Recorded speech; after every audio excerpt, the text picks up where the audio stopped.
Hi, welcome to the Flea Control Secrets video series. I'm Diana Guerrero, also known as the ark-lady, and I'll be your host. I'm the author of Flea Control Secrets.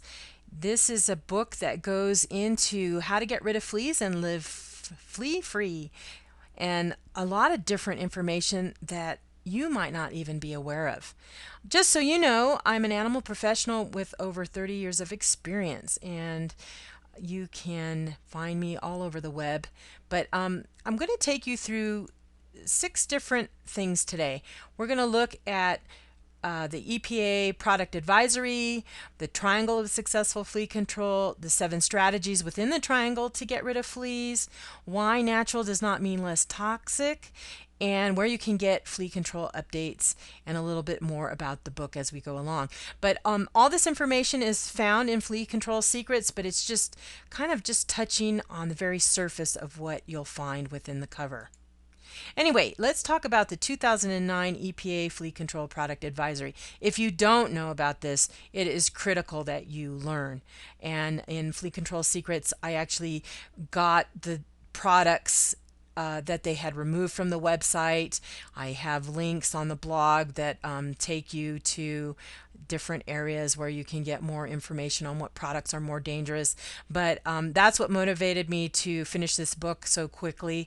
I actually started working on it last year doing the research. I have been published by different publishers. I've got several books that are out there, but I felt this was so important that I actually formed a company and published it. So the things that you need to know is that the EPA, after they removed all those products, had a meeting with a lot of notables in May. These are the people who actually produce flea control products, veterinarians that oversee the safety of flea control products, and other regulatory agency representatives. So they had a meeting in May. They decided, okay, we need to get into this topic more in depth. Why? Because they had a 50% increase in reactions, severe reactions from pets to flea control products.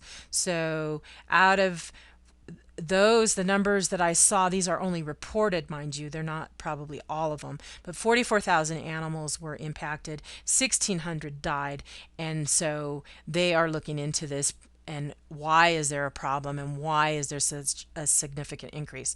So that's an important thing that you need to know. The other thing that you need to know is it's going to be October before we actually get their revised report, and that's a long period of time. But anyway, so they're doing the investigations. I'm following this closely, so this is why I'm encouraging you to follow me on the blog via RSS or on Twitter at flea-control-book, which is my username. Okay, then the triangle of successful flea control is something that I developed in the early 90s and actually wrote about, where you actually have to have a 3-prong approach in order to fit the pieces together to get rid of fleas successfully and to keep them out of your home, your environment, and off your pet. So what you need to do is the triangle is formed by treating the exterior areas of your home, treating the interior areas of your home, and treating the animals. So exterior areas, you've got to treat the yard, the garden, make sure you don't have debris areas that form habitat for fleas. In your interior areas, you have to address flooring, bedding, furniture. That means not only dusting, but vacuuming and sweeping and mopping and making sure you use the right products to do those things. And then, of course, treating the animals, making sure you're bathing your animals, keeping them clean. There's topical repellents you can use and internal supplements that you can use that are safer than others. So I get into that again more in depth in the book. 7 strategies we talk about in Flea Control Secrets are, how to get rid of fleas. They include behavioral strategies, sanitation strategies, mechanical, biological, botanical, alternative, and chemical. And so what the heck does that mean?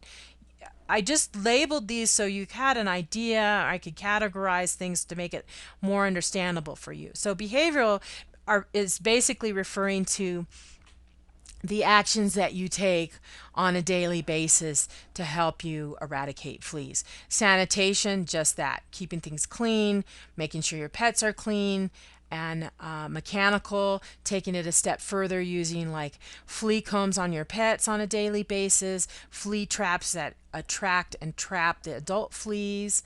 Biological gets into parasitic nematodes. Do you know what those are? They actually prey on fleas at different stages of development. Great tool to use. And if you use a lot of these every 3 to 6 weeks, you can get rid of fleas and keep them away. Botanical strategies. People think that flowers or herbs are always safe, and they're not. So I get into, okay, what about the botanical, the essential oils, the things that are better used in your garden, or maybe in your laundry? Those kinds of things are under botanical. Alternative, just that. Sometimes we have old-fashioned remedies that we use, but did you know you could use a water dip on your pet and get rid of fleas? Bet you didn't know that. Okay, chemical. There are safer chemicals to use. Believe it or not, a lot of people don't think that the things that they're using on their pets are pesticides or chemicals. Guess what? They are. So if you're using flea control, the important thing I have to say is you want to use the safer brands, the safer products that are out there. So I've listed those. Big important thing to leave you on this topic is read the label first. And part of the bonuses with the flea control booklet is a shopping guide to help you get the safest products for your pets. Okay, natural does not mean toxic. What does that mean? Many people think, hey, if it's natural, it's got to be good. But that's not necessarily so. Many natural products can be toxic to pets, and so they're best used maybe in the garden or in the laundry or maybe in your pet bed instead of on the animal. So if you go out on the internet, you see a lot of bad advice. People are still advocating pennyroyal, which is highly toxic to pets. They're also talking about essential oils. First of all, not all essential oils are safe. And then you also have to dilute them, put them in a carrier oil. And some of them you don't use on the pets. You use something like in the laundry, like tea tree and eucalyptus is better used in the laundry than elsewhere in the environment. So important things that you need to know. Safer options, hey, cedar wood. You know, cedar chips in your garden.